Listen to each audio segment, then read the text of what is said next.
welcome to Live Vedanta, a podcast where we explore simple living and high thinking. Each week, we join Vivek Gupta as he offers insights on bringing the divine into the daily. Over the last decade, Vivekji has shared his observations on the science of independent joy with communities across North America and beyond. The thoughts are directed and are focused on a divine name and sound. What's next? In this episode of the Meditation and Life series, Vivekji explains how we can invoke clarity and ignite our inner seeker by chanting one specific mantra, the Gayatri Mantra. Let's learn about its meaning and how we can connect to this impactful mantra.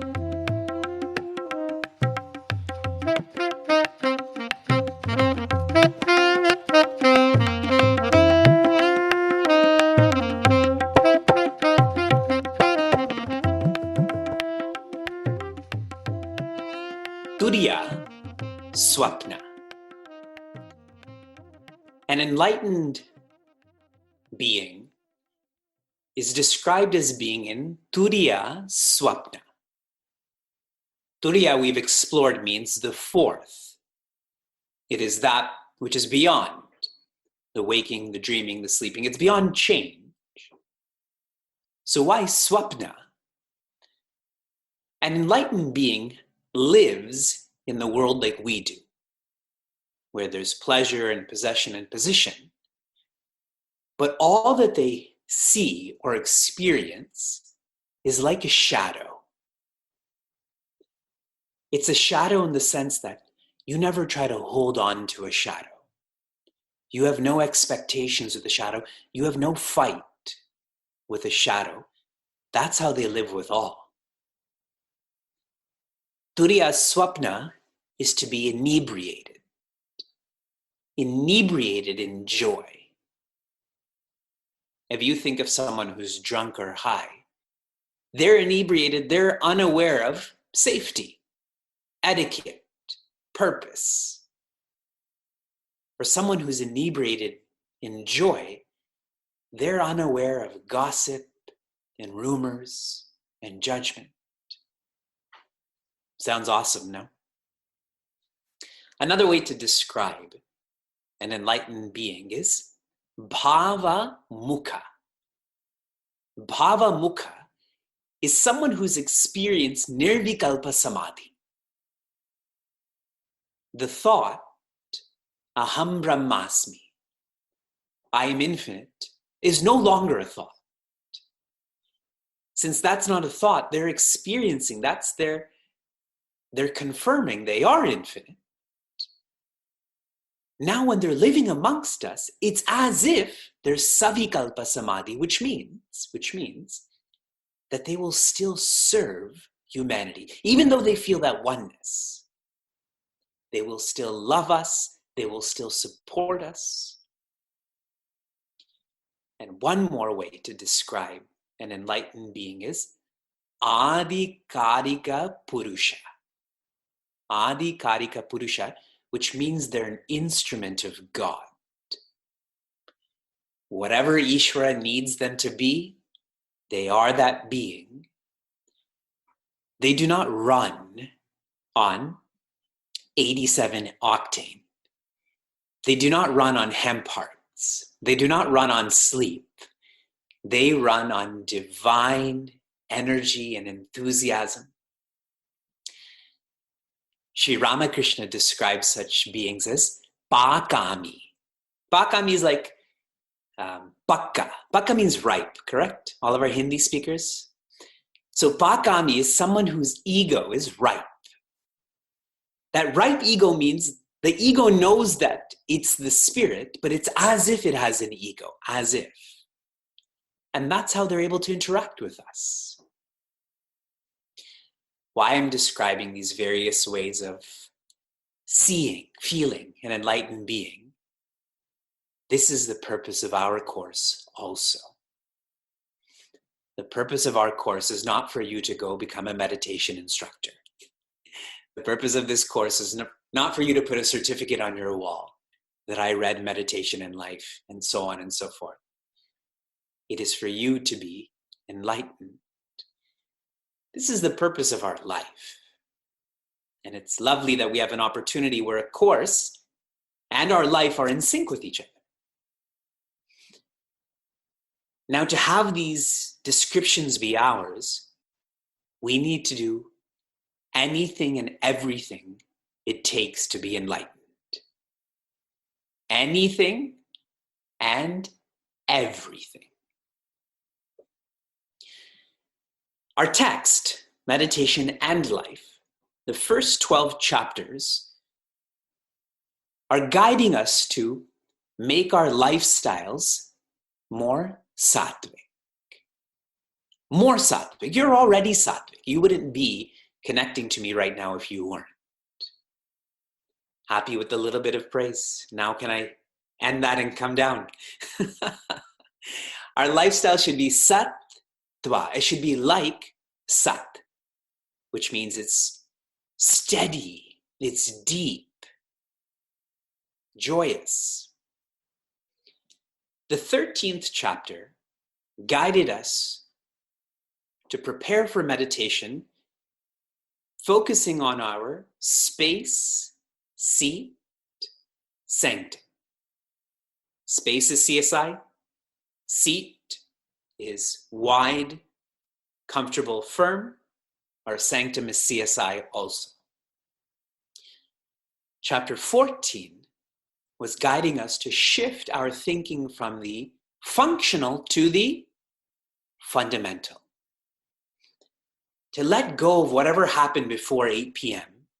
and to focus on our life. Who am I? Am I happy? What did I do today? What is the purpose of tomorrow? Functional. So that the intellect is not instructing, the intellect is inquiring. Chapter 15, we are introduced to 3 R's. Our thoughts have to be raised. When they're raised, where will they go? They will be reduced. When they're reduced, where will they go? They will be redirected. Raise, reduce, redirect. Chapter 16 guided us to repetition. One of the English translations of japa is repetition. Repetition is a methodology to reprogram our minds. Make sure those words are connected. Repetition, reprogramming. We learn through repetition. Habits are formed through repetition. Japa is a sacred repetition, a meaningful repetition. And finally, chapter 17, which we had just heard about, guided us to Om. So some thoughts on Om. Our minds are all over the place. And japa is a form of bringing that mana to madhyama. From all over the place to this place. The mind needs a finite entity, needs a finite hold to be able to jump or leap to the infinite. So please think about this in a psychological way. You can't hold on to something that you don't understand. Yes? You can never be close to someone whom you don't understand. You don't understand their intention. Our minds are finite. They need a form. They need a name. We're learning that we're infinite, that we're beyond non-existence. We're beyond vigilance, that our nature is awareness. How? How can the mind, which can only use variables, can only use that which is measured, ever reach, hold on to that which is infinite, which is beyond measure? The infinite needs a sign, and that sign is Om. It's as if the infinite has assumed a form, that's this symbol, has assumed a name, Om, which the mind can then hold on to. And there's a lot of depth to Om. Once the mind can hold on to that Om, that momentum itself will take us to infinity. Okay? Sadhana is a form of building momentum, which is why when you engage in sadhana every day, there's a cumulative effect. If your sadhana is broken, you have to work harder each day you start because that momentum is not there. Om is as if creation. And when you look deeply in creation, what are you to recognize? What are you to feel? The creator. So Om is a really lovely form of creation that helps us to tune into the creator, no different than for those who come on yatras. Do you not feel the presence of the creator more when you're in Rishikesh? When you're in Siddhabari? Yes. It's a lovely form of creation. All of creation is lovely, but it's a training ground for me to feel the creator. Okay? One more very deep thought about Om. We keep referencing that Om is the beginning, the ending. Om is the waking, the sleeping. In our Upanishads, there's a logical statement which shares, if an entity is not there in the beginning, and an entity is not there in the end, then that also means the entity is not there in the middle. Is not there in the middle. Not in the beginning, not in the end, so not in the middle. If we take our lives, our physical lives, our worldly lives, we're not there in the beginning. And then we're not there at the end either. On death, what happens?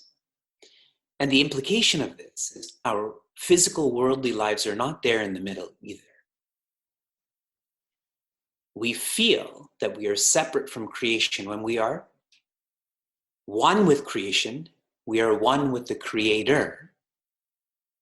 Om teaches us that beyond the beginning and the ending and the middle is that which is changeless. Recently, someone had asked me a question, how do you address attachment in family? And my response was to appreciate change. The more you know about change, the less logical, less practical it is to be attached. And Sri Ramakrishna goes to the extent of those who know this message, what will you renounce? You are now one with all. You can only renounce what you're not, correct? But if you know all of this is relative, which means you know you're absolute, what is there to renounce then? These are very deep thoughts. And if you simply write them for now and reflect on them all week, all month, you will be inspired by these thoughts. We're about to complete Japa Masa.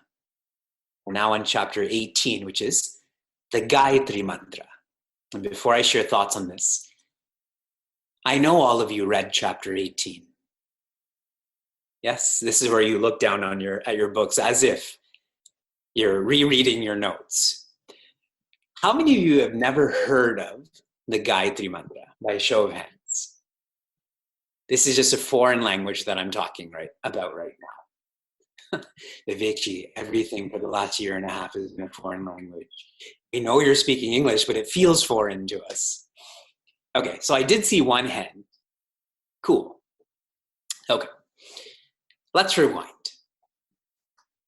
When you're approximately 6 years old, say 6 to 12, you are to go to the Gurukula. Now we're in a Gurukula, but we're 60, 65, 70 years old. And for you to go to the Gurukula, one has to have their samskara, their 11th samskara, which is called Upanayana. Upanayana. Nayana means eyes. Nayana means to lead. Your eyes lead you, yes? Upa means near. Your parents are to guide you from your comfortable home to a more comfortable ashram. And why I say more comfortable? Because you're to find quietude there, inside. So your parents guide you to a guru. And then the guru guides you to Bhagwan. During this samskara, a wise person in your life, it used to be your parents. Now, that's not always happening. A wise person in your life whispers in your ear. They tell you, get in line for food first because there's going to be a long line afterwards. And you're so appreciative. And that's how the samskara ends. They whisper in your ear, Gayatri Mantra. And there's a lot of profundity to why a wise person shares this, because this is their own experience. This is not intellectual knowledge. This is what they've been living. They whisper in your ear Gayatri Mantra and tell you that during the sandhyas of the day, you are to chant Gayatri Mantra. How many sandhyas do we have? Show me with your hands.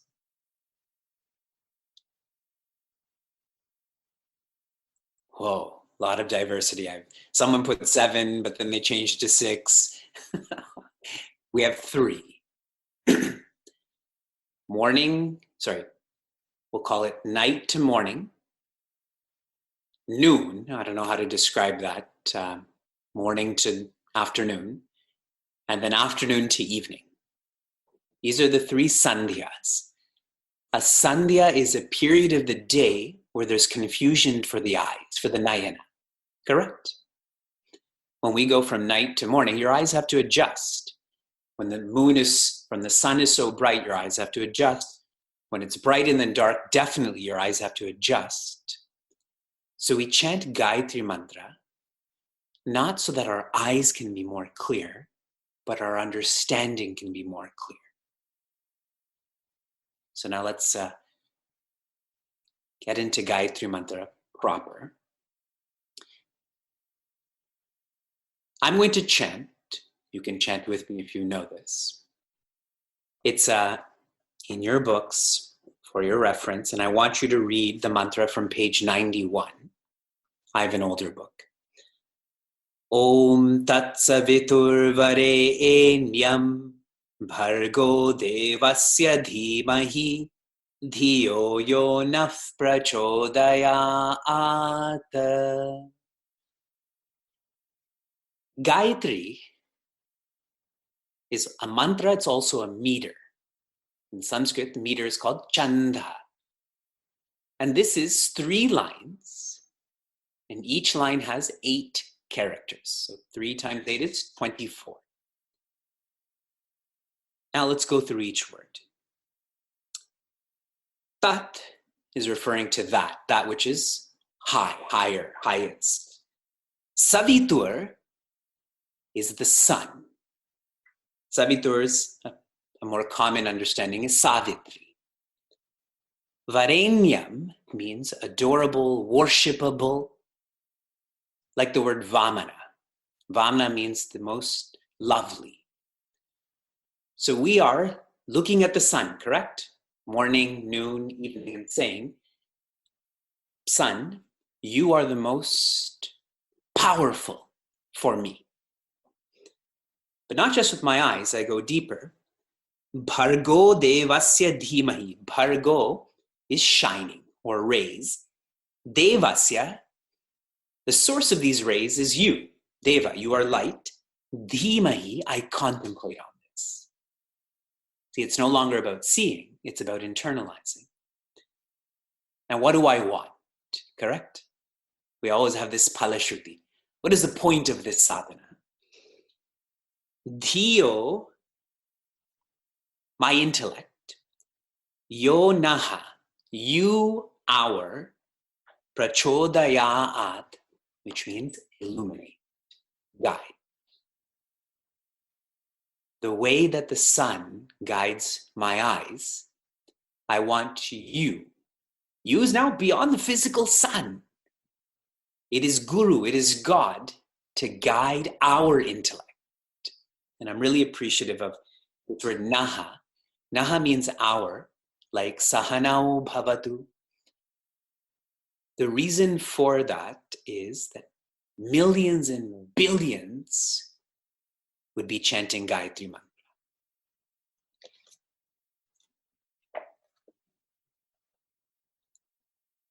This mantra is a sign of one evolving from being a searcher to being a seeker. A searcher is one who wants to be happy but doesn't know how to be happy. So they keep living in a random, chaotic way. When one is with a guru, when a guru is teaching this mantra, when one understands that there's more to life than just the sun, they become a seeker. They're also wanting to be happy, and now they know where it is. They know that it is themselves. They are the source. To go from searcher to seeker, you're called a dvija. This is your second birth. Your first birth was a pretty traumatic experience for you, for everyone involved. People were crying, but it was more of exhaustion than happiness. It's fairly traumatic, but it is this birth that is not traumatic. I don't know what to call it. Maybe it's dramatic in the sense that this is the end game of your reincarnation. We keep going through this game again and again and again. This is the end game. The sun, as if, is spirit, and matter, as if, is the world. The sun guides us with the world. The sun shows us where we should walk, where we should drive. Now we're internalizing this. The spirit is what brings any meaning to matter. The body, the mind, and so on. But do you feel that? Do you feel that there's two entities to who you are? We don't. We feel this is one entity. Most of it is the body. Even when we wash our hands, we're looking in the mirror, who knows why. A lot of it is our mind, that sentence that just keeps going on and on and on and on. We don't know how to be quiet.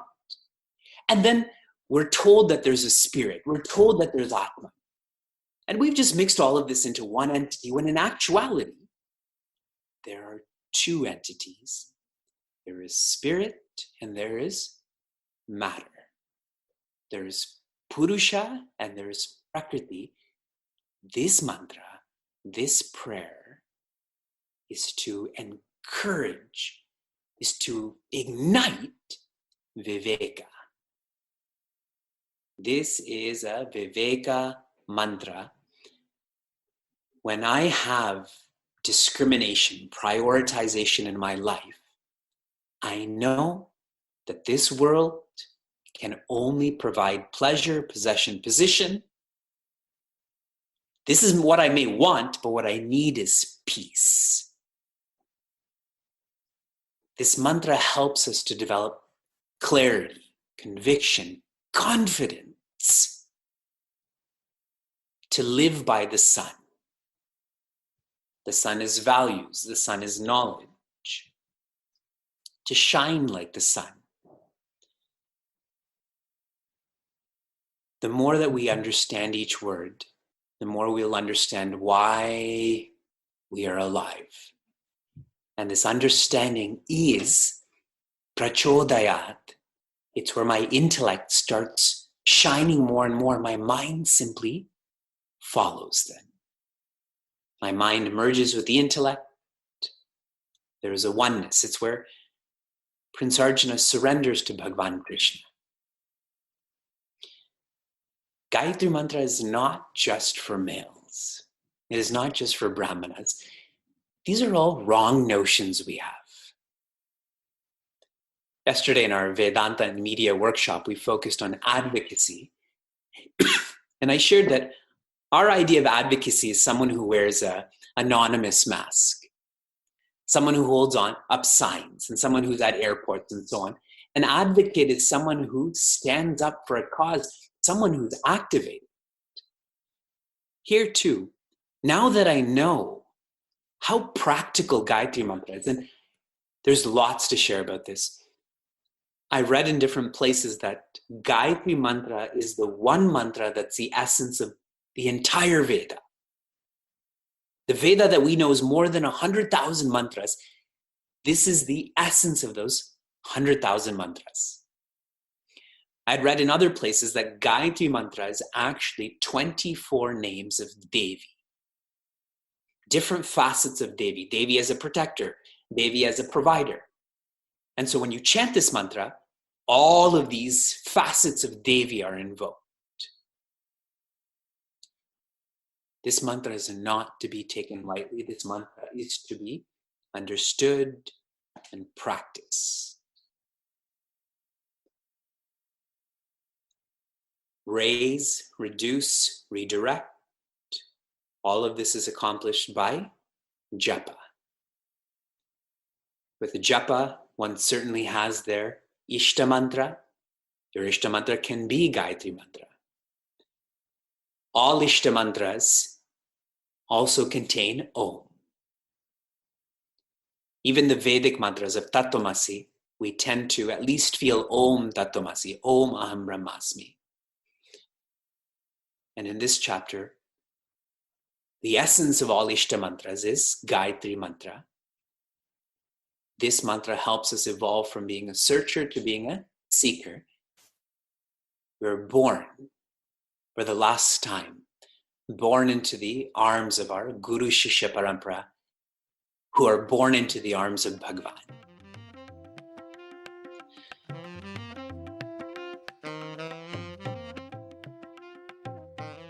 If you enjoyed what you heard or want to learn more, share this episode with a friend or find us online at facebook.com/cmniagara.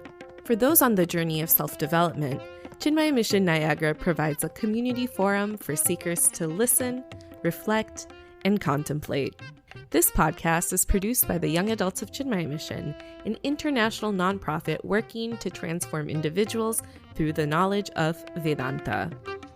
Until next time, inspire, love, be.